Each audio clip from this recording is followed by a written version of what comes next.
Boa noite, pessoal. Como vocês estão? Espero que estejam bem, em segurança. Quero agradecer a presença de todos aqui. Já agradecer de logo a presença do Dr. Cristiano Chaves Farias, Dr. Salomão Rezedá, que vão nos brindar aqui com o seu conhecimento, com essa discussão que eu tenho certeza que será riquíssima. Quero informá-los que nós teremos a emissão dos certificados, então daqui a pouquinho, as meninas da administração vão mandar aqui no chat para vocês o que é preciso fazer para conseguirem o acesso ao certificado. Quero agradecer também às meninas da administração, a Carol, a Bia, a Priscila da UAB São Paulo, que nos permitiu estar aqui hoje.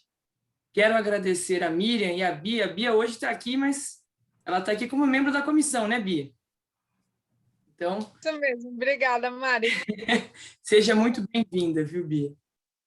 E quero agradecer essa diretoria maravilhosa na pessoa do nosso presidente, Dr. Daniel Blickstein, que nos permite realizar esses eventos, que nos dão total autonomia, apoio, suporte para que esses encontros possam acontecer e para que a gente possa estar aqui na noite de hoje, ainda que virtualmente, né? Estávamos falando sobre a ansiedade de podermos nos reunir presencialmente, confraternizarmos, mas enquanto não temos segurança para isso, a gente segue com os eventos virtuais, que também têm a sua grande vantagem, que é isso, permitem nos conectar, que talvez esse encontro não pudesse acontecer tão facilmente como nós estamos fazendo, né? Então, também tem essa vantagem. Então, quero agradecer mais uma vez, passo a palavra para o doutor Daniel, agradeço por todo o suporte, pela amizade e pela oportunidade de podermos realizar esse evento hoje. Obrigado, Mariana. Boa noite a todas, a todos. Eu é que agradeço em nome da diretoria da UAB Campinas, em meu nome, da Luciana, do Ivan, do Paulo, do Cláudio, o trabalho da Comissão de Direito Civil. Agradeço a você e a todos os membros da comissão e que estão fazendo história na Comissão de Direito Civil aqui da subseção, realmente estabelecendo uma agenda de encontros, de debates, importantíssimo, imprescindível para a nossa subseção. E principalmente nesse período de pandemia em que o direito civil ele se sobressaiu em relação aos demais direitos, né? Porque hoje tudo bom, mas o meu contrato vai valer, isso aqui tudo acaba redundando no direito civil principalmente nessa pandemia, né? Já é assim, mas na pandemia acho que ficou mais, né? Então, eu agradeço a você, viu, Mariana, e a toda a comissão, e agradeço muito ao Salomão Rezedá pela participação, pela vinda aqui para esse debate, e ao nosso querido amigo Cristiano Chaves de Farias, que é um ícone do direito brasileiro, um jurista reconhecido nacional e internacionalmente, e que, com a sua humildade, sempre aceita de pronto os nossos convites, embora tenha uma agenda aí cheia de compromissos que a gente sabe. Então, muito obrigado, Cristiano. A gente fica realmente muito honrado aqui na subseção em recebê-lo. Eu desejo um bom evento para vocês, tenho certeza que vai ser uma noite importante aí de debate sobre o direito de laje. Viu? Muito obrigado e vamos em frente, vamos para a nossa palestra. Um abraço, gente. Doutor Daniel, sabe que esse prestígio também é por conta do carinho e do respeito que as pessoas têm pela nossa subseção e por essa diretoria fantástica, que sem isso também, certamente, muitos convites não seriam aceitos, embora, nesse caso, tenhamos contado com a generosidade do doutor Cristiano e do doutor Salomão de estarem aqui conosco, mas certamente muitos outros convites não teriam sido aceitos se a gente não tivesse todo esse prestígio que temos. Então, muito obrigado. Muito obrigado. Bom, agora sim, vamos, antes de apresentar os nossos convidados, eu quero mais uma vez agradecê-los, destacar mesmo que é uma honra, um prazer imenso tê-los aqui conosco, ainda que virtualmente, para a gente tratar desse assunto que também é um assunto muito importante. Nós temos a Lei 13.465 de 2017, que disciplinou definitivamente, né, o direito real de laje, que até então era regulado pela medida provisória 759 de dezembro de 2016. houve essa alteração no artigo 1225 do Código Civil, que nós vamos tratar aqui hoje, que os palestrantes vão tratar aqui hoje, mas apenas para a gente poder ter essa introdução e começar o nosso debate, a nossa discussão, nós temos a seguinte situação. Então, imaginem que um sujeito constrói um andar, um segundo andar na sua casa e transfere o direito sobre esse andar para um terceiro, mediante pagamento, para que esse terceiro possa morar com sua família nessa unidade. Não é transferência de propriedade, porque abrangeria tudo se a gente estivesse falando em transferência de propriedade. O que se transfere é somente esse uso, vamos chamar assim, da superfície superior daquela construção original. O mesmo aconteceria se nós estivéssemos falando do pavimento de baixo, né? Por exemplo, num terreno inclinado. Então, esses são... vocês que gostam, são entusiastas do direito civil, assim como nós, já começam a imaginar uma série de desafios que nós temos que enfrentar, e é isso que a gente pretende debater aqui hoje. Sem mais delongas, para que a gente possa ouvir os nossos queridos palestrantes, vou apresentar os currículos deles. Não que precisem, doutores, apenas por formalidade. Doutor Cristiano Chaves de Farias é promotor de justiça do Ministério Público do Estado da Bahia, mestre em Ciências da Família na Sociedade Contemporânea pela Universidade Católica de Salvador, professor de Direito Civil da Faculdade Baiana de Direito, do Complexo de Ensino Renato Saraiva e membro do IBDFAM. O doutor Salomão Rezedá é doutor e mestre pela Universidade Federal da Bahia, especialista em Direito Civil pela Fundação Faculdade de Direito, analista judiciário do Tribunal de Justiça da Bahia, professor universitário, membro fundador do Instituto Brasileiro de Direito Contratual, IBDCONT, membro do Grupo de Pesquisa em Direitos e Deveres Fundamentais do Brasil e membro do IBDFAM. Vamos começar ouvindo, então, o doutor Cristiano. Doutor Cristiano, a fala está com o senhor, fique à vontade e, mais uma vez, muito obrigado. Obrigado eu. Doutora Mariana, muito boa noite ao meu querido amigo Salomão, boa noite ao doutor Daniel, ao AP de Campinas. Eu agradeço, em primeiro lugar, pelo convite. Um dos grandes oradores que o Brasil já teve foi o padre Antônio Vieira. Vieira tinha uma frase muito forte, sabe, doutora Mariana, que dizia que a maior virtude que um ser humano pode ter é a gratidão. E eu sou muito grato ao AB de Campinas, porque já são alguns anos aí dessa frutífera relação, e eu me sinto muito à vontade nos cursos de pós-graduação, aqui nas diretorias que realizam esses importantes eventos. Se, de um lado, eu registro a minha gratidão, e obrigado pelo convite, mas, por outro lado, eu também queria registrar que, num momento tão difícil quanto esse, num momento tão sensível em que as pessoas têm um nível de incertezas, de inseguranças, enfim, um nível muito de expectativas frustradas enormíssimos. Imaginávamos lá atrás, há mais de um ano, que essa pandemia teria uma duração menor. E fomos nos habituando e fomos nos adaptando à sua longevidade. E hoje vamos nos policiando para tentar, cada um ao seu tempo e cada um dentro de um respeito à cidadania, termos acesso às vacinas e, com isso, podermos ter a retomada de uma vida social, de uma vida de comunidade de volta e, claro, de uma vida acadêmica. Nesse período, então, de tantas incertezas e inseguranças, eu não tenho dúvidas de que aos colegas, aos profissionais da área de medicina, o louvor da responsabilidade, da competência, da eficiência. Mas eu faço minhas as palavras de um grande professor português, talvez hoje, seguramente, um dos mais importantes educadores do mundo, que é o Boaventura de Souza Santos. E o Boaventura diz que, logo depois dos profissionais da área da medicina, o destaque profissional nessa pandemia é dos profissionais do magistério, dos profissionais que lidam com a academia e com o conhecimento. Rapidamente, os professores se adaptaram a essa nova realidade. Rapidamente, os professores passaram a utilizar os mecanismos online de exposição, de aula, e estamos todos nós aqui com estas louváveis iniciativas das instituições, da OAB, dos tribunais, do Ministério Público, das defensorias, enfim, das faculdades, né, e as instituições de ensino, e essas iniciativas que terminam nos mantendo aquecidos, nos mantendo em constante evolução.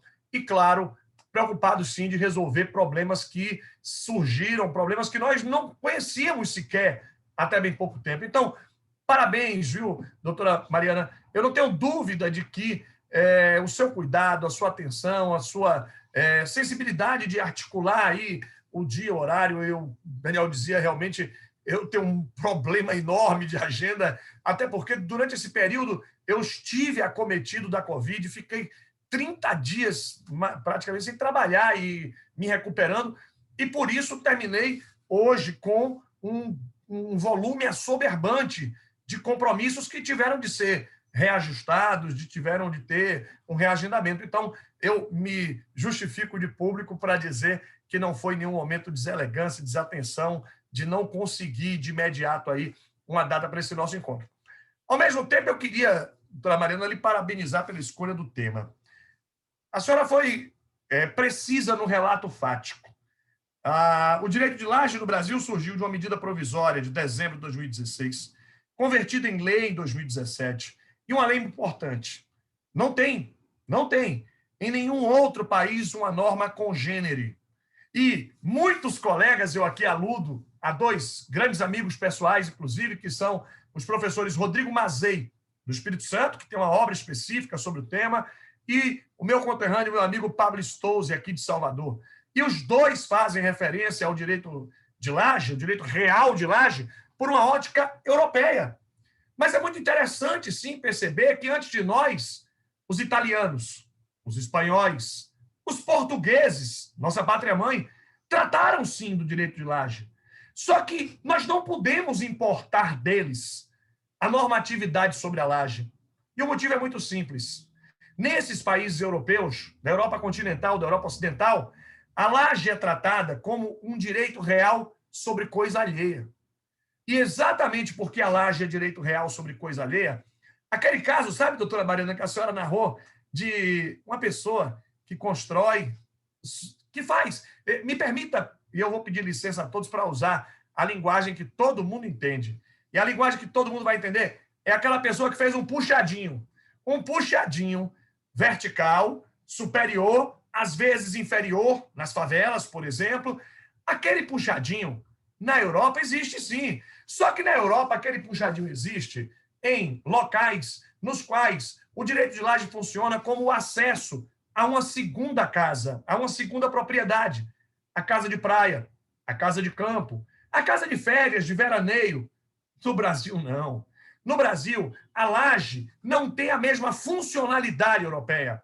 E aquela pessoa que a doutora Mariana narrou, que muitas vezes é de uma mesma família, doutora Mariana, é o pai, é o papai que tem um filho ou uma filha que vai casar e que resolve ceder a laje para o filho ou a filha, com o genro ou com a nora, construir ali um puxadinho. E aquele puxadinho vai ter uma estrutura própria, autônoma e independente em relação à unidade originária. Essa unidade originária, a construção base, o imóvel originário, os italianos chamam de imóvel sottoposto. Sottoposto no sentido muito claro, né? Sotto, baixinho, abaixo, posto, colocado. Então, é aquele imóvel que está ordinariamente abaixo, mas aquele imóvel originário, ele não tem uma estrutura que dependa do outro e vice-versa. Observem, colegas, que não raro, ou no mais das vezes, nós podemos dizer que quem mora no puxadinho tem a sua conta de energia própria. Quem mora no puxadinho tem a sua conta de água própria. Quem mora no puxadinho não depende do imóvel de baixo. Ah, Cristiano, e se depender? Muito bem. Se depender, porque também eu acredito que isso aconteça, e aí, desdobrando o caso que a doutora Mariana suscitou, é aquela pessoa que cedeu a laje e alguém construiu.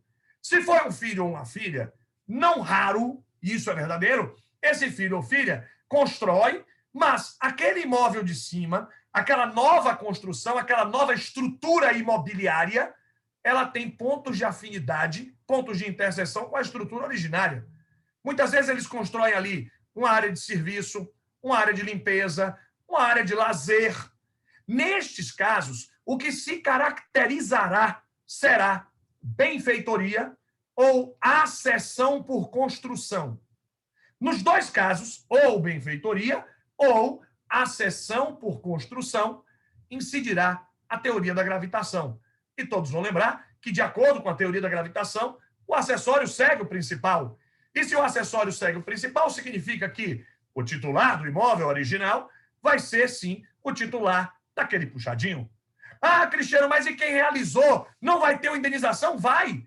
Quem constrói de boa-fé, e aí a construção foi de boa-fé, porque foi autorizada, inclusive, quem constrói de boa-fé em imóvel alheio, gerando vantagens, tem direito à indenização.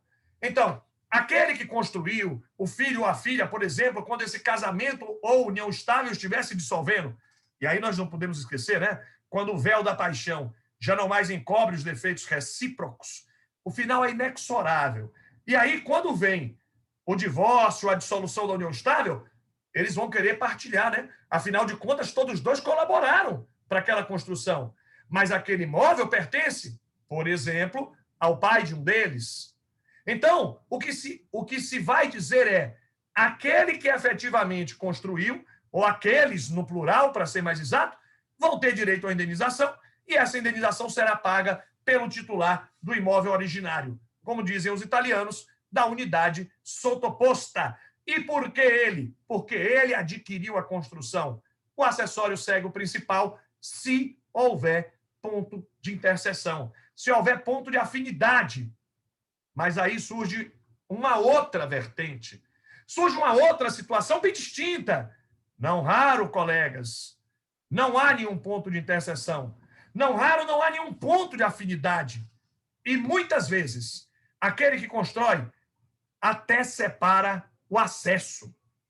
Muitas vezes, aquele que constrói na unidade do puxadinho, na unidade lajeária, não mantém sequer o mesmo acesso da unidade originária. É aqui que o artigo 1510, letra A do Código Civil, expressamente reconhece um direito real de laje. E o direito real de laje, ele somente existirá se tratar, atenção, colegas, por favor, todos comigo. Número 1, de uma unidade autônoma. Unidade autônoma. E o próprio texto codificado faz alusão mais de uma vez à expressão autonomia. A lei exige autonomia. Autonomia no sentido de que aquela construção que sobreveio, aquela nova construção, e na linguagem nossa dos brasileiros, aquele puxadinho, ele precisa ser autônomo e independente. Aqui, a chave do segredo. O puxadinho é autônomo? Número 1, está preenchido o primeiro requisito. Número 2, além da autonomia, é preciso também que esta construção seja autorizada pelo poder público. Lógico, infelizmente, todos nós conhecemos tragédias brasileiras, lamentáveis. Eu estou lembrando daquela boate Kiss, em Santa Maria, no interior do Rio Grande do Sul. Lembro de um episódio dantesco, tristíssimo, em Fortaleza, em Recife, na história mais recente, de imóveis que desabaram. E é exatamente para evitar que se matricule, que se registre o imóvel sem a segurança mínima necessária, que a lei diz que somente se tiver a chancela do poder público municipal, é o famoso habite-se da prefeitura. E um terceiro requisito, que se trate de construção vertical. Vertical superior ou inferior. Ah, mas Cristiano, mas por que não pode ser uma construção horizontal? E nesse ponto, eu lembro que construções horizontais também são corriqueiras. Só para fazer referência, só para fazer alusão, eu vou lembrar aqui da construção vertical da famosa Casa dos Fundos, ou da Casa dos Lados. É que muitas vezes esse papai ou essa mamãe, esse grupo familiar que permite que o seu filhinho ou filhinha construa, não permite que construa para cima ou para baixo, não, verticalmente. Permite uma construção horizontalmente. A Casa dos Fundos, a Casa das Laterais. E é nesse ponto que surge um outro instituto. Já não se trata mais do direito de laje.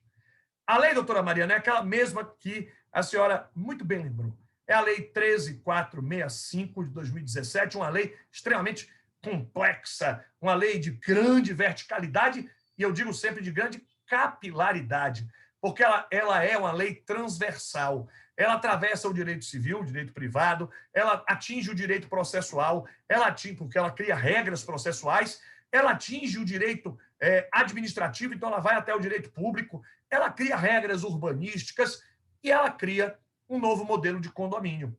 Um condomínio que nós não conhecíamos. É o chamado condomínio urbano simples. Portanto, se a construção é horizontal, de laje não se trata, mas sim de condomínio urbano simples. Por outro lado, eu queria chamar a atenção para um detalhe importantíssimo, colegas, e me permitam falar. É que tudo isso que falei, talvez ainda deixe em todos uma dúvida, uma hesitação. E talvez todos possam agora me olhar e dizer assim, tá bom, Cristiano, mas por que se trata de direito real sobre coisa própria e não de direito real sobre coisa alheia, como sustentam, repito, meus amigos Pablo Stoso e Rodrigo Mazei, dentre outros juristas? E aqui eu lhes dou a resposta. É o próprio artigo 1510, letra A, quem vai nos confirmar que se trata de direito real sobre coisa própria e não sobre coisa alheia. Motivo número 1, o parágrafo 3º do 1510, letra A, e ele diz expressamente: a laje terá uma matrícula autônoma e independente no cartório, desatrelada da matrícula do imóvel originário.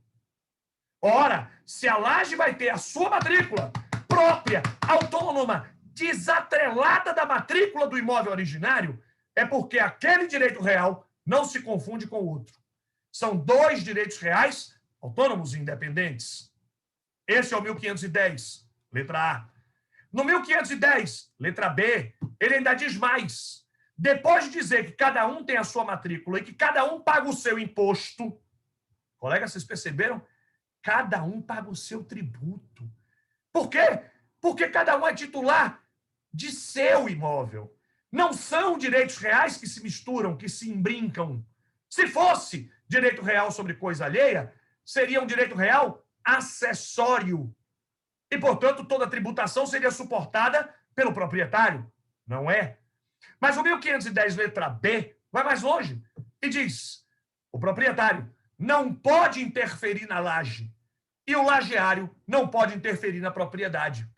Reconhecendo essa autonomia, vou mais longe. No 1510, letra D de dado, o legislador reconhece direito de preferência, de prelação, dizendo: olha, se o proprietário quiser vender, ele deve ofertar primeiro ao lajeário. E vice-versa. Um direito de preferência recíproco, afirmando que se tratam de direitos distintos. Porque se fosse uma relação acessória, subordinativa, o proprietário não tinha que dar preferência ao lajeário. Observem que isso surge exatamente pela autonomia. Mas se nada disso funcionar, eu quero lembrar só de um detalhe. E, por favor, colegas, não esqueçam deste. Os direitos reais sobre coisa alheia são direitos reais limitados, temporários. Limitados, temporários. Assim, nós vamos enxergar que o usufruto, o uso, a habitação, os direitos reais sobre coisa alheia, a própria expressão já indica, são limitados. A laje não é. A laje não tem limitação, como, por exemplo, o direito real de superfície tem. E o Estatuto da Cidade, no seu artigo 21, diz que o direito real de superfície será por tempo determinado ou determinável. Mas terá um tempo. Colegas, quem mora na laje não mora por tempo determinado. Não mora por tempo determinável. O tempo determinável é a vida daquela pessoa, ou a oportunidade dela vender, celebrar um bom negócio. Mas o certo é que ninguém se estabelece na laje com a intenção de se limitar no tempo. Por isso, o nosso direito de laje é brasileiríssimo. Doutora Mariana, eu estava aqui pensando, vou falar, não vou falar, mas eu vou falar. É porque toda vez que eu ouço uma crítica ao nosso direito de laje, diz assim, o legislador inventou um direito. Inventou. Inventou sim. Mas isso é absurdo porque não existe em lugar nenhum. É verdade também. Mas qual o problema? Este é um instituto tipicamente brasileiro. Aqui nós estamos diante, colegas, de algo tupiniquim ló. É tupiniquim ló correndo na veia. Porque só existe esse tipo de laje aqui. É um instituto nosso. Então somos nós que temos que adaptar o sistema jurídico. Não dá para copiar a laje francesa. E toda vez que eu falo dessa laje, eu lembro que a região da França que mais tem em volume, em quantidade de direito de laje, por acaso, é a Côte d'Azur, a Riviera Francesa. Agora, a senhora já imaginou, doutora Mariana, a laje da Riviera Francesa? Aquela piscina de frente para o Mediterrâneo?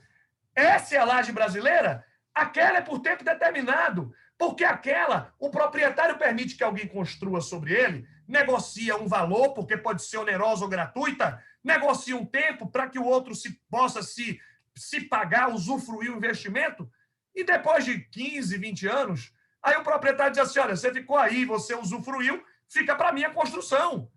Mas esse é o direito de laje, isso não é. Esse é o direito de superfície, perdão, esse não é o direito de laje. A laje tem uma estrutura diferente do direito de superfície. A laje tem uma estrutura própria, mas a gente precisa ter muito boa vontade para entender que a laje do Brasil não pode funcionar igual à laje de outros países, porque nós temos uma estrutura diferente, a nossa geografia é diferente, né? O Brasil não é um país, é um continente. E basta imaginar, sempre que eu falo de laje, e eu lembro dele porque ele continua lindo, sempre será lindo, mas eu sempre quero lembrar do Rio de Janeiro. Esse Rio de Janeiro que continua lindo, colegas, basta olhar para o Rio de Janeiro e imaginar por que o direito de laje do Brasil tem de ser autônomo e independente. É uma estrutura autônoma, é direito real sobre coisa própria, e eu acho que nós precisamos despertar para a importância. Minha palavra final, e eu não quero atrapalhar o horário, já sei que o professor Salomão, eu já falei aqui, acho que o Salomão deve estar zangado já comigo aí. Mas, Salomão, só para você me permitir uma conclusão, meu amigo. Eu acho que a lei que construiu a laje é muito bem intencionada. Mas não basta mudar a lei. É preciso mudar o coração e a mente dos juristas. Nós precisamos ter boa vontade de receber e cobrar, nós do sistema jurídico, do poder público. Eu sei que agora não é o melhor momento, mas assim que passar a pandemia, doutora Mariana, eu quero ter a oportunidade de estar em Campinas presencialmente, para que nós possamos falar de novo de laje, mas falar numa perspectiva em que nós tenhamos o envolvimento da OAB, do Ministério Público, tenhamos o envolvimento do Poder Executivo e do Poder Legislativo, porque nós precisamos cumprir da Lei 13.465, de 2017, o REURB.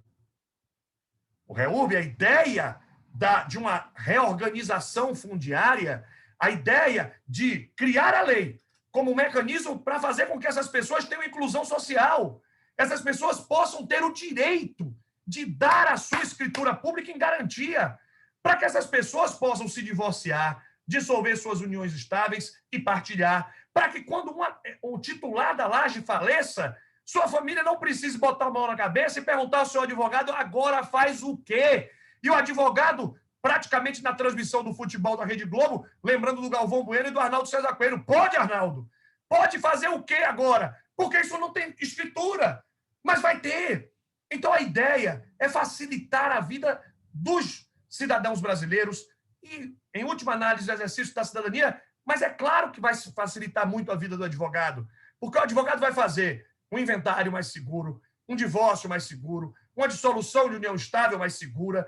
Então, o que quero dizer é que todos ganham com um trabalho coerente. Só por curiosidade, a senhora lembrou, doutora Mariana, eu não posso esquecer, a lei diz que é obrigação do poder público criar mecanismos de regularização das lajes já existentes. Ou seja, a lei não só concebeu um novo direito, mas disse eu concebi esse novo direito para regularizar toda esta dificuldade fundiária que nós encontramos no nosso país. Eu vou fazer igual o Lulu Santos. Eu vejo a vida melhor no futuro. Eu vejo, sim, a vida melhor no futuro. Acho que vai ser muito melhor por iniciativas como esta. Parabéns, doutora Mariana, parabéns, OAB de Campinas. Eu fico sempre muito feliz de estar na OAB de Campinas e com o Daniel mais ainda, né? Além de tudo, eu digo a ele que ele não precisava, além de tudo que ele já é, ser tão elegante. Mas, além de tudo, ele é esse sujeito elegante, maravilhoso, né? E parabéns a todos. Obrigado também ao meu amigo Salomão, que me ladeia aqui hoje e que me permite desfrutar dessa convivência. Um abraço, Salomão. E muito obrigado a todos. Muito obrigado, doutor Cristiano. Inclusive, doutor Cristiano, daqui a pouco nós vamos usucapilo, viu, doutor Cristiano? Já está conosco aqui desde sexta, daqui a pouco já dá o prazo de usucapião. Pronto. Eu estou desde a sexta-feira, viu? Se somar...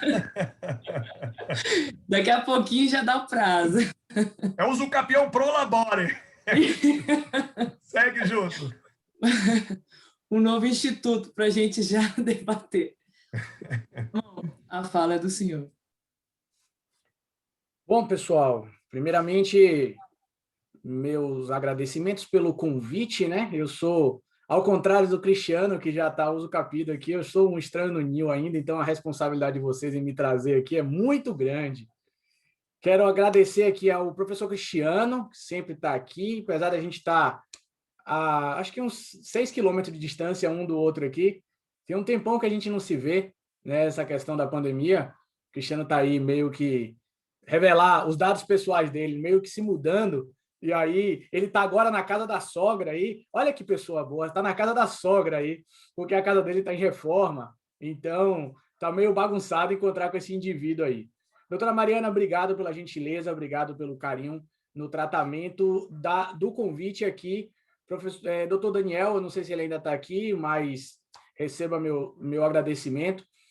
Professor Cristiano disse para mim, falou, ó, estão precisando de alguém para palestrar em Campinas, e eu vou lhe indicar, tá? Eu falei, tudo bem, pode me indicar. E eu vou confessar a vocês que ele falou assim, ó, é uma das melhores seccionais para você ir. O pessoal é super gentil, todo mundo é muito organizado. Você vai ver, vá tranquilo. Falei, bom, chancelado por você, aqui estamos nós. Se vocês pegarem aí o WhatsApp, coloca ali naqueles negócios das figurinhas que se movem, coloca assim, bomba. Aí vocês vão ver um periquito, uma imagenzinha de um periquito que joga uma bomba para trás e sai correndo. Foi exatamente o que o Cristiano fez comigo agora.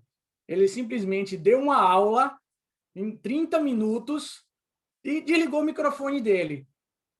Então, pessoal, eu estou aqui apenas para encerrar, tá? Para agradecer a todo mundo e dizer que a gente pode seguir para casa, tomar café, porque o Cristiano já esgotou. Brincadeiras à parte, pessoal, vocês se deram mal porque vocês chamaram 2 baianos e a doutora Mariana não deu tempo para a gente, então eu vou ficar rouco, igual como eu já soube que ela está rouca aqui de tanto dar aula. Né? A primeira vez que eu tenho um contato com ela, ela falou, eu falei, opa, temos quase uma Ivete Sangalo aqui, com essa voz meio rouca, meio grossa, assim, um tenor, alguma coisa assim, mas ela já me disse que é de aula. Pessoal, o Instituto do Direito de Laje, ele é um instituto bastante interessante, tá? Eu adiro totalmente ao que o professor Cristiano falou e eu acrescento um pouco mais. O direito de laje, ele é um direito que está focado muito em uma relação que envolve uma classe social menos abastarda. E essa classe social menos abastarda, ela se encontra um pouco alijada do direito. Então, ele vai ali vivendo meio que nos costumes. E aí a gente pega um direito de laje desse, traz, e ele carece de bastante estudo, tá? Ele carece de bastante estudo, para que a gente consiga desenvolvê-lo. Para quem tem atuação em camada social mais humilde, entender o direito de laje é fundamental a partir de então. O interessante aqui da OAB, desse bate-papo que a gente está tendo aqui, é que nós temos vocês aí na condição de advogado, nós temos nosso querido professor Cristiano aqui na condição de promotor, e tem euzinho aqui que passei o lado do balcão. Então, eu estou do lado de cá do balcão, não estou do lado de lá do balcão. Por que eu falo isso? Porque eu estou aqui na condição de servidor do Tribunal de Justiça da Bahia, onde eu exerço a condição de assessor de desembargador há 10 anos. Então, isso é interessante porque você teve aí a visão de um promotor e trabalhar com vocês mais ou menos com a ideia aqui de quem é um eterno estagiário de decisão. Então, eu sou um eterno estagiário, né? Eu decido, a desembargadora aprova ou não, e aí segue. E o que é que eu vejo diante disso tudo?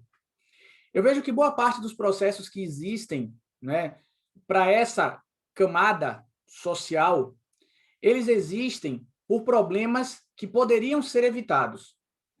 E o direito de laje é um desses caminhos que a gente pode evitar problemas. E eu vou trazer aqui para vocês um exemplo de uma situação que aconteceu aqui em Salvador. Infelizmente, eu ainda não conheço Campinas, não sei se aí tem muito morro, se é mais uma cidade mais plana e tal, mas aqui em Salvador a gente se assemelha muito, a gente é muito próximo do Rio de Janeiro, só que nossos morros não são tão altos quanto do Rio de Janeiro, mas a gente tem aí uma diferenciação de altura de solo considerável.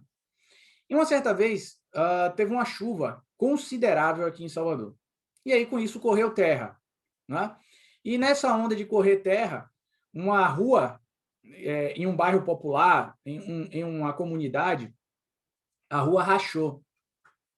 E a prefeitura chegou lá e interditou um prédio. Falando prédio em sentido lato. Um prédio que tinha 3 andares, tá? 3 andares. E aí, dentro desse prédio, a prefeitura foi lá, embargou e chamou a proprietária e disse assim, olha, você vai ter direito ao aluguel social, num valor, acho que de R$400. Essa mulher ela foi para a televisão indignada, com toda razão. A análise aqui que eu quero fazer não é uma análise política e nem econômica, mas só para vocês entenderem. Ela foi indignadíssima para a televisão e dizer assim, mas como é que a prefeitura pode interditar um prédio que tem 3 andares? Eu moro embaixo, acho que minha mãe mora no meio e a minha tia mora no último andar, ou, enfim, a família toda morava ali praticamente, né? Ou minha irmã mora no 3º andar. Como é que a gente vai sair daqui e ir para um imóvel com R$400, colocando aí, sei lá, 10 pessoas, 11, 12 pessoas no imóvel? E ela indignada lá com o dedo em riste, fazer assim, mas isso é um absurdo. É porque a gente é pobre. Olha só, tecnicamente, não é porque é pobre, tá?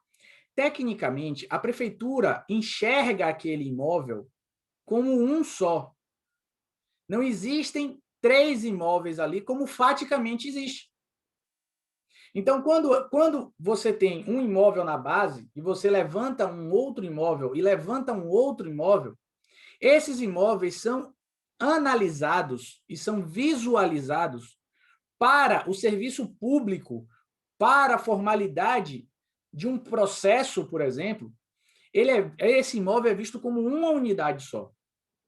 Eu costumo brincar em sala de aula, quando eu ministro aula de direitos reais, dizendo que existe uma coisa chamada função social da laje. Função social da laje. O rapaz casa, né, com o cônjuge, e aí sempre tem aquilo, mas eu não tenho onde morar. Aí o pai de um ou o pai do outro faz assim, não, então constrói aqui em cima. E aí eles ficam morando lá bonitinhos. Na hora que briga, a primeira coisa que tem que fazer é expulsar um da laje do outro. E aí começam aqueles processos, não, mas quem construiu fui eu, então eu que sou o dono da laje. Não, ninguém é dono de nada ali. Ali você aplica aquele princípio máximo do direito real, que é o superfície solo cedit.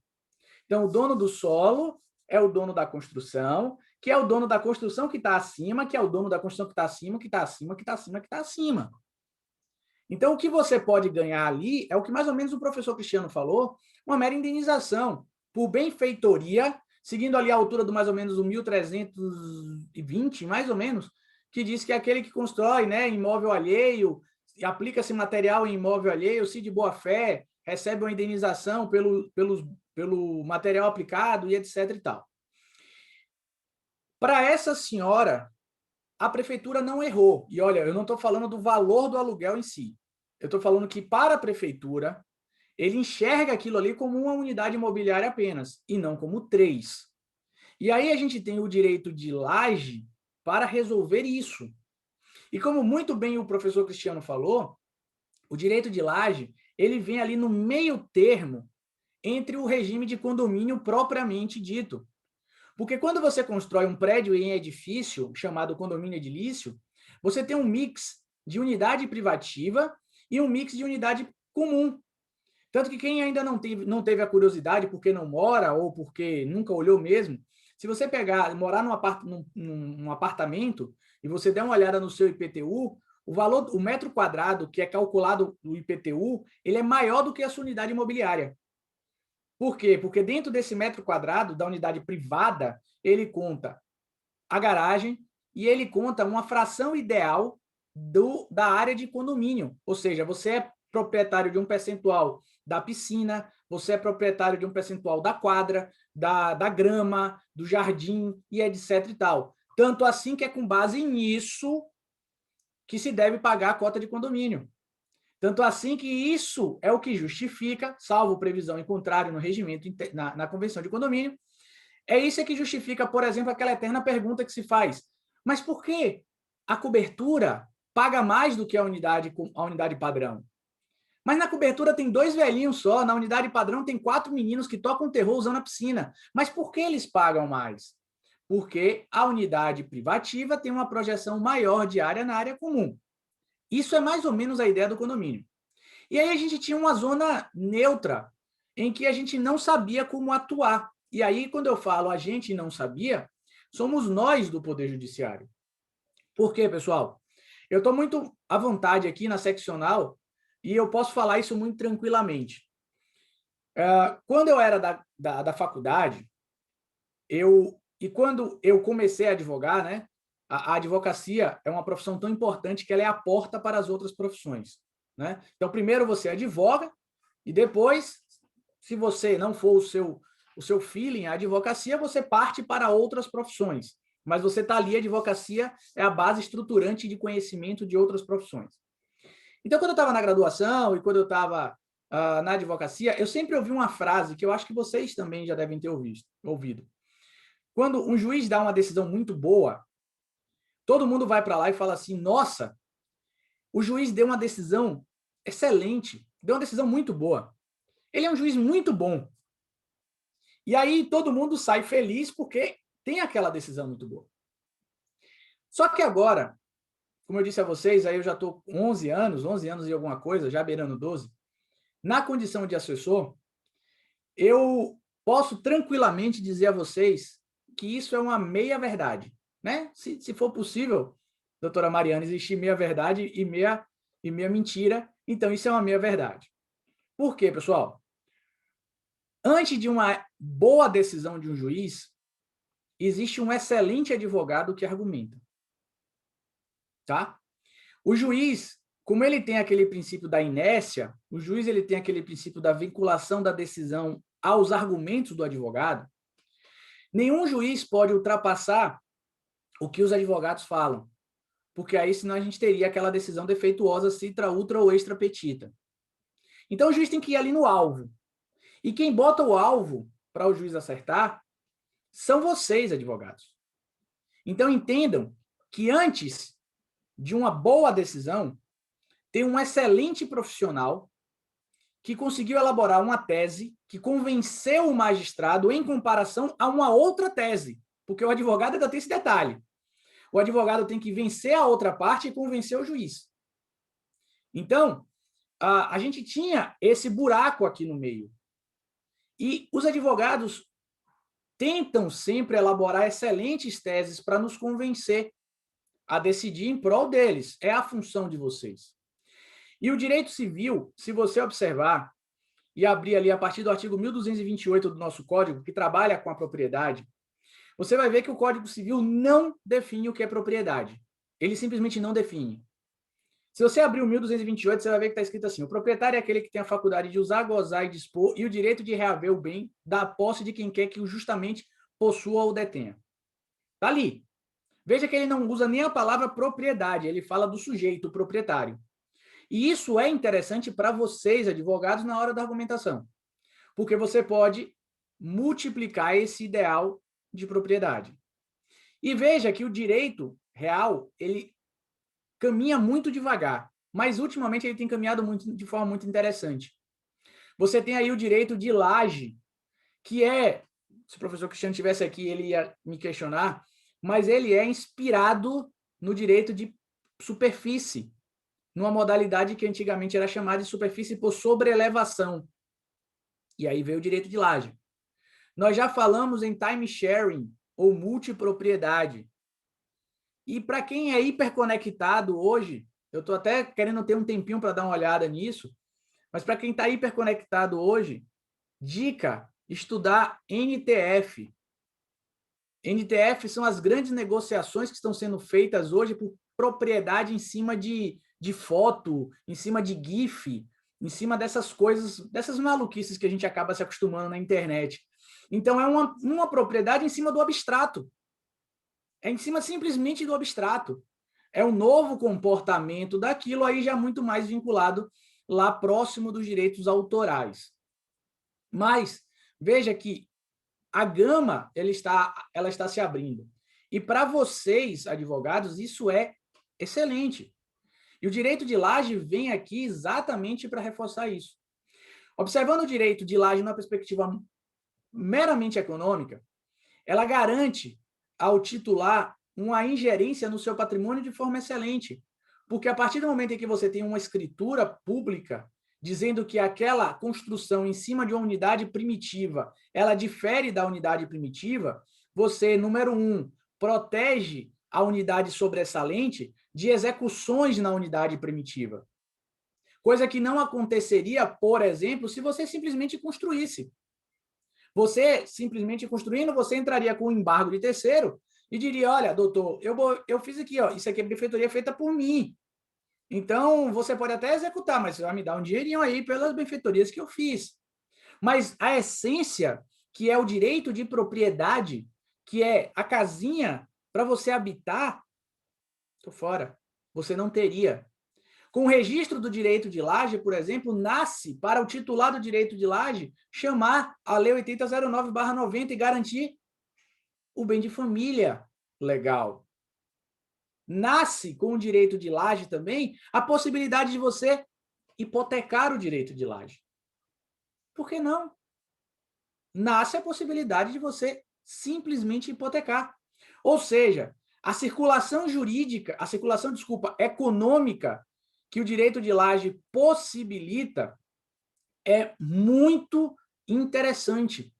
É por demais interessante e pessoal, a gente não pode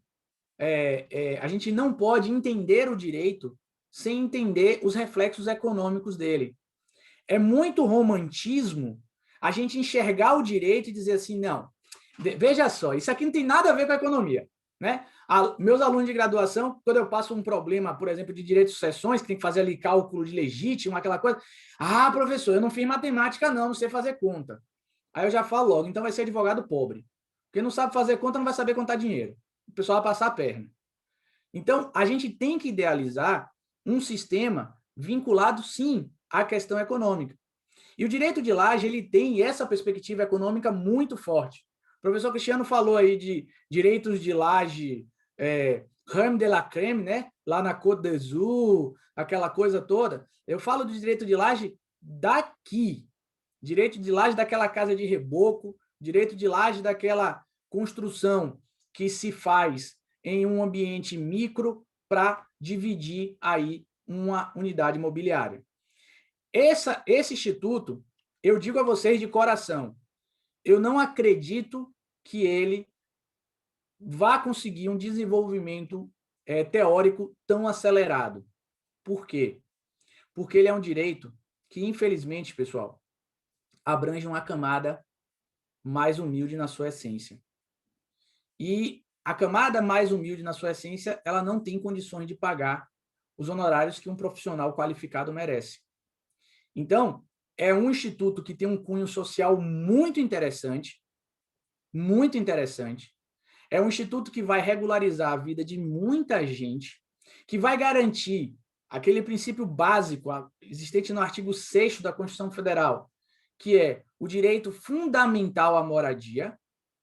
Inclusive, a gente tem hoje um dos grandes conflitos, pessoal, um dos grandes conflitos que nós temos, de cunho decisório, inclusive, e não só de cunho teórico, é saber o seguinte: o que é mais importante, o direito fundamental à propriedade ou o direito fundamental à moradia? Porque os dois são fundamentais. Um está no artigo 5º, inciso 32, se eu não estou enganado, e o outro está no artigo 6º. Aí, os mais acelerados vão dizer para mim, claro, Salomão, é o direito à moradia. Porque o direito à moradia vai garantir a pessoa habitar. Beleza, concordo. Mas se você aceitar isso, você vai dizer que se você tiver uma fazenda que está ali só criando mato, porque você está esperando o terreno, o mato crescer para você botar boi, mas por enquanto não tem nada, alguém pode invadir e construir uma casa ali e passar a morar. Direito à moradia dele. Aí já fica um pouquinho mais complicado. Não, mas é o direito à propriedade o que vale. Legal. Então você vai defender que tem uma casa ali completamente abandonada, destruída, tem uma família que está morando na rua, a família vai ficar embaixo de um teto, então você vai garantir que o juiz tenha dado uma decisão para que aquela família saia simplesmente para alimentar um direito do proprietário que não está sendo funcionalizado e utilizado. Então veja que nessa perspectiva de moradia versus propriedade, a gente tem uma linha bem tênue, uma lâmina de uma faca bastante afiada. Para o lado que você cair, você pode se cortar. Só que o direito de laje, e aí, pessoal, eu peço desculpa a vocês por não trabalhar ponto por ponto do tópico, né, do assunto, mas é porque o professor Cristiano já deu uma aula aqui, um pocket show, um pouquinho antes, viu, doutora Daniela? Ele chegou para mim e disse assim, como é que a gente vai fazer? E aí, desculpa, Daniela, Mariana, desculpa. Como é que a gente vai fazer? Eu falei, não sei, cara, decide você. Não, mas deu uma ideia aí. Eu falei, vamos fazer o seguinte, a gente conversa. Ele, tá bom. Olha a conversa dele aí, o que saiu, entendeu? Então, assim, desculpa não trabalhar com vocês os pontos específicos, porque o professor Cristiano já fez aqui tudo o que ele tinha que fazer.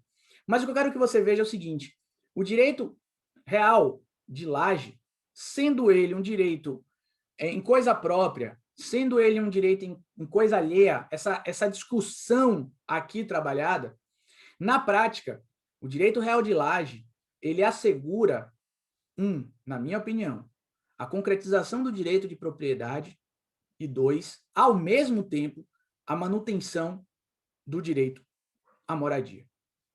O grande problema do direito de laje, ao meu ver hoje, é uma resistência que todos nós temos, todos nós, que eu falo brasileiro num senso geral. Todos nós temos para regularizar nossa propriedade. E eu digo isso de carteirinha própria, tá vendo aqui? Tem 7 anos que eu moro aqui, não tenho escritura ainda. Ainda está na promessa de compra e venda, apesar de já estar quitado. Casa de ferreiro, espeto de pau. Então, quando a gente pensa, mas, poxa, para que o direito de laje não presta nada? A gente está tendo, na verdade, um discurso preconceituoso e um discurso moroso. Por que moroso? Porque a gente tem essa ideia de morosidade para fazer registro.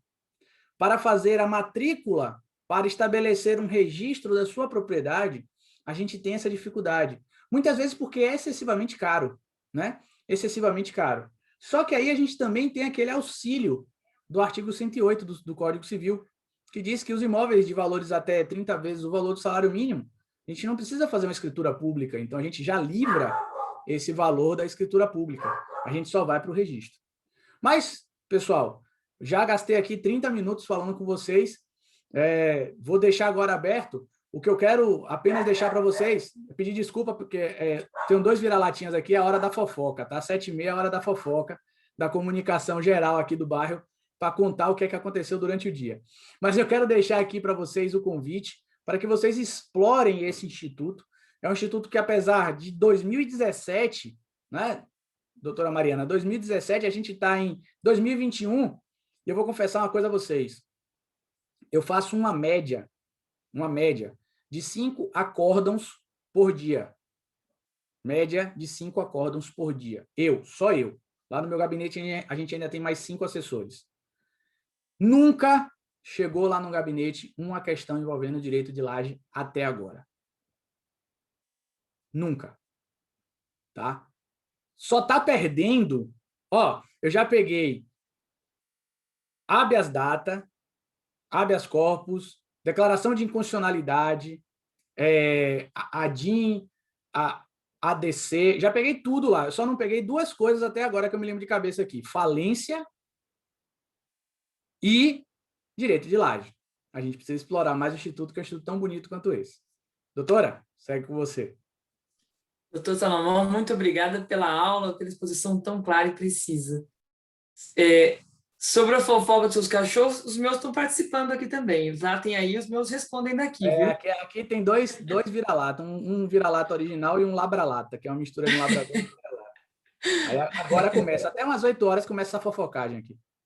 Aqui é a mesma coisa. Doutor Salomão, eu recebi uma pergunta aqui. Foge talvez um pouquinho, mas tem a ver com a questão do direito de laje. Só 2 segundos. Se fosse antigamente na minha idade, porque quando vocês chegarem na minha idade, vocês vão ver. O Marcos ali tá barba feita, o cabelo tá em dia. Tomara que você não chegue aqui nesse nível. Mas você vai ver, quando vocês chegarem sem cabelo e com óculos, vocês vão lembrar do passado. E aí, doutora Mariana, é o que eu ia falar a vocês. Enquanto tiver fita para gravar, pode perguntar o que você quiser. Antigamente era assim, né? A fita vai durar quanto tempo? Então, toca a fita. É verdade. A pergunta, então, é a seguinte, olha só. Nas questões de construções em morros, famílias carentes acabam construindo uma laje em cima da outra para abrigar parentes, como a gente já conversou aqui. E essas construções, muitas vezes, se não na grande esmagadora maioria, elas não possuem projeto. Não tem um arquiteto, não tem um engenheiro, não tem nada. E isso vai resultar, como o senhor mesmo pontuou bem aqui, com as chuvas, com o solo, muitas vezes a gente tem esses desabamentos. E a pergunta que é colocada aqui, como é que fica a responsabilidade civil nesses casos? É de quem tinha o térreo, vamos chamar assim, e vendeu a parte de cima? É de quem construiu em cima? Como é que fica essa questão da responsabilização? Veja. Ou ainda se é do município, enfim. O meu áudio está aqui, está aberto. Veja, a gente, nessa questão, você estava falando aí, eu estava lembrando. E assim, passando aqui na cabeça uma linha do tempo, você vê como os institutos eles vão se modificando para tentar adaptar o interesse. Você estava falando aí, aqui em Salvador, a gente tem, assim, exatamente em frente ao meu prédio aqui, claro, do outro lado da avenida, um pouco mais, inicia um complexo de favelas, né, de comunidades, que são chamados Complexo do Nordeste de Amaralina. E eu, por coincidência, eu fui professor da neta ou da bisneta dos proprietários. E o nome Amaralina, na verdade, é uma contração dos avós ou bisavós dela, que o avô era chamado Amaral e a avó Arlinda. E aí fizeram, e era chamada Fazenda Amaralina. Na parte plana, ou seja, a parte que dá para o mar, eles fizeram a enfiteuse. E até hoje a família recebe essa enfiteuse. Na parte mais alta, né, a parte já do morro, aí já foi base de invasão e etc. e tal. Veja, a gente tinha um instituto que era um instituto bem estranho, né, que era a enfiteuse, que era aquilo que você era dono, mas não era. Foi construído com base na intenção da igreja, porque a igreja precisava de dinheiro e, ao mesmo tempo, a igreja não queria se desfazer do patrimônio. Aí ela criou umas coisas assim bem estranhas. O enfiteuse é uma das situações estranhas. E aí a enfiteuse cai e a gente coloca no lugar da enfiteuse um instituto chamado que é o direito de superfície, que eu também gosto muito do direito de superfície. Eu acho que é um instituto que deve ser exploradíssimo, que tem um potencial econômico gigantesco, que bate pau a pau, apesar de ser um instituto mais caro em si, mas ele é um instituto que bate pau a pau com a locação. Tanto que tem uma rede de supermercado nacional, que eu ouço dizer, eu não posso confirmar, porque eu nunca vi um contrato, mas várias pessoas já me confirmaram, que eles não estão, a depender do tamanho do supermercado que eles construam, eles não estão fazendo mais locação, eles não estão fazendo mais contratos de locação build to suit, né? Para quem não é da área de locação, contrato de locação build to suit é aquele que você contrata para a pessoa construir. Então, você contrata a pessoa, você aluga o imóvel e a pessoa já constrói ali para você na formatação que você quer. Então, eles não estão fazendo isso. Eles estão aderindo ao direito de superfície. E por uma simples situação. Isso você pode botar numa consultoria com um cliente seu. Porque o direito de superfície, apesar de ser um direito mais caro, ele é um direito mais seguro. Porque, por exemplo, olha só, rapidamente, tá? Eu volto para a pergunta. Veja só, vamos dizer que a doutora Mariana ela venha fazer comigo um contrato de locação. E aí ela loca meu imóvel por build to suit. Só que a doutora Mariana ela viu e fez um cálculo errado. Um cálculo econômico errado. E viu que aquela área não tem o potencial de crescimento que ela imaginava ter. E aí o que é que a doutora Mariana vai ter que fazer? Vai ter que rescindir o contrato. E eu aqui, bonitão, vou chegar para ela e vou dizer, tá bom, ó, pode rescindir, agora você vai rescindir, tem uma cláusula penal aqui, e vamos lá, a gente vai rescindir. E aí, doutora Mariana pagando, né, os encargos de rescisão, tudo aquilo ali, cláusula penal, aquela bagunça toda. Se ela tivesse feito um contrato de direito de superfície e ela tivesse visualizado que aquela área não teria o potencial econômico dela, ela vende a superfície dela. Ela pode chegar para o Marcos e dizer, Marcos, ó, eu construí aqui esse galpão, velho. Você, empresário, está precisando de um galpão. Você quer comprar? É um contrato de 20 anos. O Marcos olha e fala, rapaz, é tudo que eu queria na minha vida. Então, beleza. Veja, o direito de superfície ele tem esse cunho econômico. A doutora Mariana ela não vai sair no prejuízo como ela sairia, porque se fosse na locação, ela teria que rescindir o contrato comigo e eu alugaria para o Marcos, né, na parte menos embaraçada, vamos botar assim, do contrato. Porque isso poderia ser fazer uma sessão de polo contratual, enfim. Então, a gente tem mecanismos bastante inteligentes no sistema, porque o sistema ele vai caminhando para esse rumo de inteligência. Aí, para tentar regularizar, doutora Mariana, essa confusão das invasões, surge o direito real de uso, que é aplicado muito em áreas públicas, em encostas, né? Que encostas a perspectiva é mais de ser um imóvel público. Então, para não ceder a propriedade, direito real de uso está ali. E aí, agora, a gente vem com o direito de superfície. Vamos lá. A propriedade, a ideia de propriedade, se não houver direito de superfície, é do princípio do superfície solo sede. Ou seja, tudo aquilo que está sobre o solo pertencerá ao proprietário do solo. Então, não havendo projeto arquitetônico e deixou-se construir e depois aquilo ali tudo caiu, você tem uma situação bem complexa aí. Por quê? Porque, em tese, o Estado teria o dever fiscalizatório para não deixar construir. Tá? Então, assim, a grosso modo, a responsabilidade seria, então, do Estado.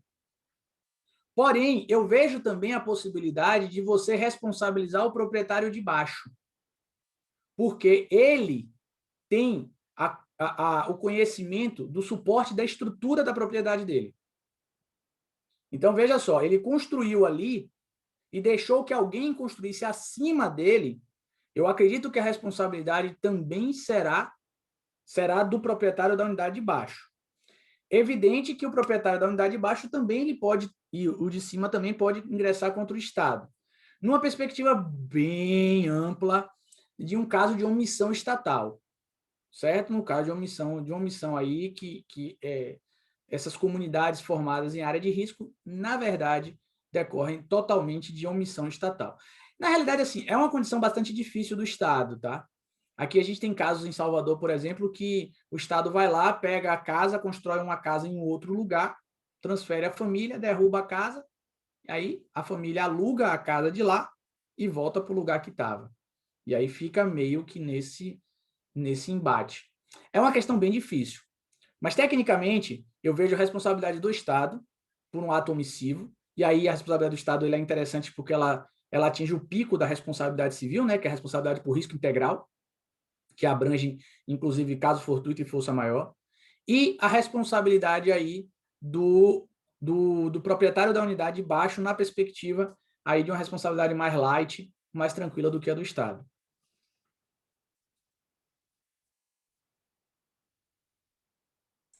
Opa, não estava conseguindo me desmutar. Muito obrigada pela resposta.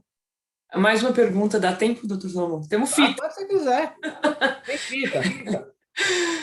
É o seguinte, essa questão, inclusive, foi parte da sua fala e o finalzinho da fala do doutor Cristiano, que é uma pergunta ampla também e de difícil resposta. Como que a gente traz, então, mais efetividade para essa lei? Porque realmente é um assunto que a gente não costuma ver. A gente tem visto assim, discussões, em conversas, mas na prática é um assunto que a gente pouco vê e que resolveria, né, solucionaria o problema de muita gente, inclusive, talvez, dessa questão da responsabilidade, né? A gente tivesse essa aplicação mais própria. Diga, pode concluir. Não, era isso. Eu vou te dar uma resposta que pode parecer uma resposta meio pessimista, mas acredite, eu não sou pessimista, não. Eu sou bastante otimista.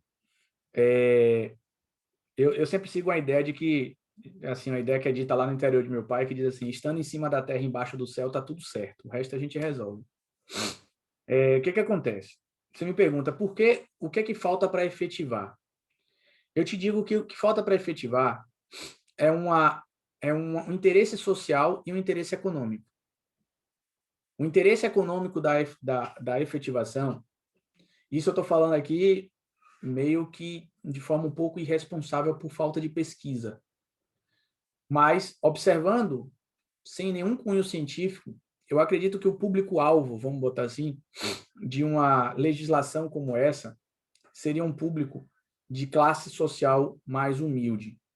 E aí eu volto a dizer aquilo.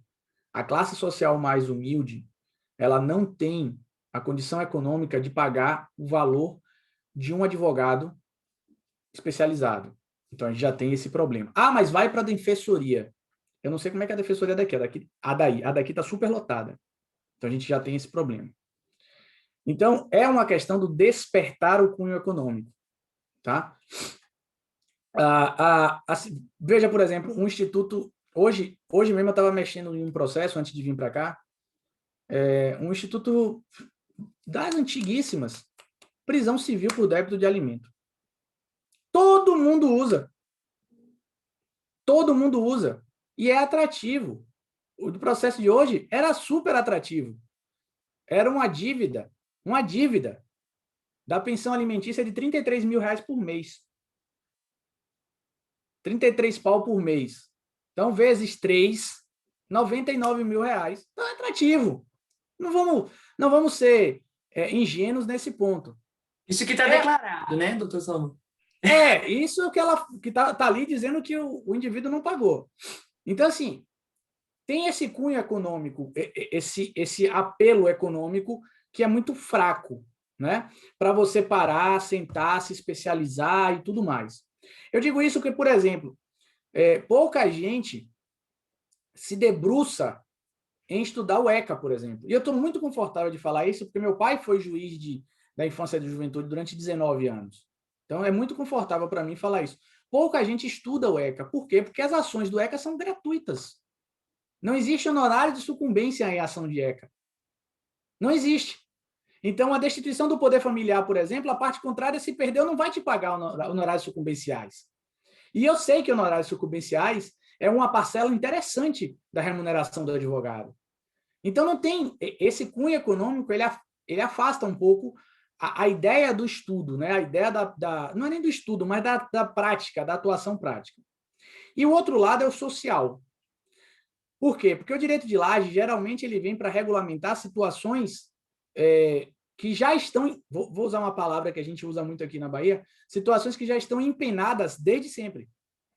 Então, aquele cara que construiu em cima de uma laje, a laje, que é a base dele, ela própria não tem registro, porque ela está em um imóvel que não tem registro, ela está em uma fatia de um imóvel que foi invadido e não foi regulamentado. Então, assim, o problema está na sua origem.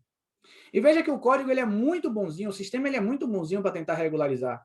Porque a gente tem, e aí eu caso até com sua pergunta, aquela outra, mas não teve o projeto arquitetônico. A gente tem um instituto chamado Uso Capião Urbano Coletivo, que esse uso capião urbano coletivo, os críticos, o pessoal de urbanismo, de direito urbano e urbanismo, critica muito, que diz que é a favelização da cidade. Por quê? Porque se você for pegar o instituto da uso capião coletiva, ela está completamente desvinculado, por exemplo, do PDDU, do Plano Diretor de Desenvolvimento Urbano. Olha que o bonitão chegou. Porque o que acontece? O uso capião especial urbano coletivo, você tem ali o juiz, você vai apresentar um mapa para o juiz das áreas, o juiz vai analisar aquelas áreas, ele não tem conhecimento técnico nenhum e ele defere. Então, eu acho que o limite ao direito de laje, ele tem, volto a dizer, um cunho econômico, não é um direito economicamente atrativo para os profissionais, e tem, muito pior do que isso, um cunho social. Aí você me diz, bom, e como é que a gente resolve isso? Aí eu te falo, num país, numa perspectiva ideal, a gente deveria ter a ingerência do Estado sobre comunidades para trazer todas as necessidades da comunidade e, ao mesmo tempo, o Poder Judiciário para regularizar aquelas áreas. Mas veja, o direito de laje, ele não é um instituto diferentão, não é um instituto inaplicável, não é nenhum alienígena.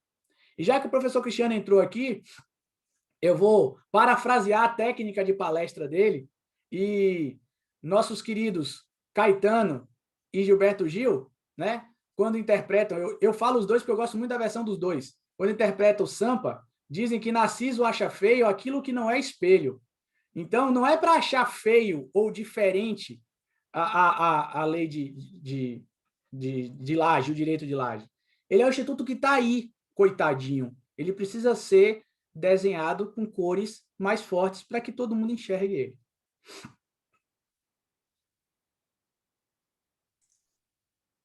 Perfeito, muito obrigada pela resposta. Tem uma perguntinha aqui no chat, ó. Como se requer individualmente o conhecimento de leis sem depender do proprietário formal?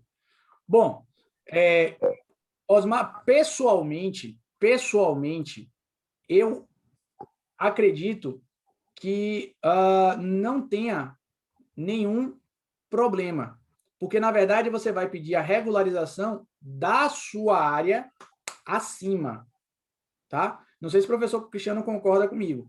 Então, assim, você está precisando, você vai regularizar a sua construção acima. A de baixo é um outro problema. A que está ali embaixo é um outro problema, mas você está regularizando aquela área de laje ali. É um sistema bastante interessante, porque a gente não tem mais espaço para crescer. Salvador, por exemplo, eu não sei se vocês conhecem, mas Salvador ele é um triângulo. Salvador é literalmente assim, ó. A gente tem o Porto da Barra aqui e a gente tem duas áreas para cá. Salvador não tem mais espaço para crescer horizontalmente. Então, a tendência é verticalizar a cidade. E aí, com esse direito de laje, a gente vai ter aí infinitas possibilidades para atuar. Tem mais uma pergunta aqui do Osmar. Caberia indenização ao dono do terreno, tendo em vista que não houve separação do número de contribuintes para fim de pagamento de imposto? Osmar, eu não entendi muito bem sua pergunta, mas quando você estabelece o direito de laje, você tem a diferenciação de tributação, tá? Inclusive, aqui em Salvador, basta, para você pagar o imposto, o IPTU, basta você chegar na prefeitura e dizer, ó, eu quero pagar o imposto, o devedor do imposto sou eu. A prefeitura vai lá e faz a transferência para o seu nome. Inclusive, isso é muito utilizado nos procedimentos de uso capião, para demonstrar como prova de exercício de posse. Doutor Salomão, mas seria o pedido de uma atribuição de uma nova matrícula, uma divisão? Sim, Renata. Abre-se uma nova matrícula autônoma. você tem aí para o direito de laje uma nova matrícula, um novo número, tanto que você pode negociar, o professor Cristiano falou aqui, exercendo direito de preferência, tal, você pode negociar tranquilamente essa unidade. Por isso que no meio da minha conversa aqui com vocês, eu falei que o direito de laje, ele dá numa tacada só, ele regulariza a moradia e a propriedade. A propriedade no seu cunho econômico, porque libera a unidade lajeada ali para ser hipotecada, para ser dada em garantia em alienação fiduciária, para ser alienada, para se constituir uma própria locação autônoma, para se constituir um direito real de superfície em cima do imóvel lajeado, está ali também. Então, assim, abre-se um leque de oportunidade para o proprietário do imóvel superior ou inferior, que não existiria se você não tivesse essa regulamentação. Excelente, gente. Muito obrigada pela participação de todos. Mais uma vez, foi uma aula magna aqui que tivemos com esses dois queridos professores. Muito obrigada mesmo por estarem aqui. Fica já, viu, doutor Cristiano e doutor Salomão, o convite para que assim que a gente possa se reunir, vocês venham para cá tomar um café conosco aqui em Campinas. Já está aceito. Ótimo. E vamos... Agora, dois baianos juntos, vocês vão ter que colocar a semana inteira, viu? Que o baiano... Olha, não dá ideia que a gente aceita, hein? E agora a gente já vai segurar o doutor Cristiano aqui. E agora você dizendo que vai topar também, então pronto. Tamo junto. Eu já estou usucapido, viu? Você já foi usucapido, viu, Cristiano? Agora a gente vai negociar o usucapião do Salomão aqui. Pronto. Muito obrigado os dois aí pela oportunidade, foi muito legal. Gente, então vamos fazer a nossa foto, aqueles que quiserem abrir as câmeras para a gente registrar esse momento, fiquem à vontade. Ajeitem o cabelo, a franja, eu não preciso. Isso. Eu fico aqui, você viu, né? Cada hora uma franja está para um lado, para o outro. Doutor Cláudio é nosso secretário adjunto. Tudo bem? Não sabia que o senhor estava aqui. Doutora Thaís, Gabriel, Sim, tudo bem? Estava aqui sim, ó. Que legal, que bom. Só de espectador vendo o Cristiano e o Salomão aqui, que é um prazer sempre ouvi-los. Alegria nossa. Cláudio, um abraço, Cláudio. Você Um abraço. sempre... Vamos lá então, hein? Todo mundo sorrindo. Espera aí que eu vou fazer mais uma por garantia, já que aqui não tem fita, né, doutor Salomão? Não tem filme. Prontinho, gente. Muito obrigada mais uma vez. Uma ótima noite para todos vocês. Obrigada pela companhia. Obrigada pelo tanto de conteúdo que vocês passaram. E nos vemos numa próxima. Obrigada, gente. Boa noite. Um prazer. Tchau, gente. Até mais. Tchau, tchau.